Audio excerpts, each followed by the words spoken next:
For today's look, we're doing this dark black rhinestone makeup look, combining a dark gothic look with rhinestones. First, we're using the Blightmoon palette for this dark gray, and using tape on the edges for a really defined wing look. Putting the gray in the outer corners and the crease.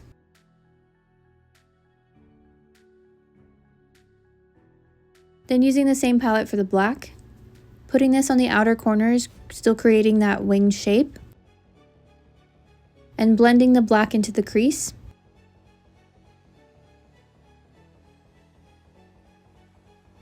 And putting black all over the lids. Then removing the tape and extending the black underneath the eyes. And filling the waterline with black eyeliner. Then adding some clear rhinestones, making them sort of in a wing-like pattern above the crease.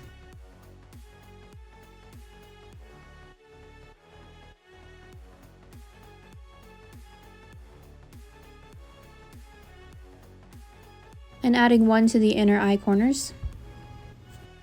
Then using mascara and false lashes to finish the look. And that completes this dark black rhinestone makeup look. I love the combination of having a dark makeup look and then adding rhinestones for a little bit of sparkle. Let me know what you think of this look in the comments down below, and thank you so much for watching.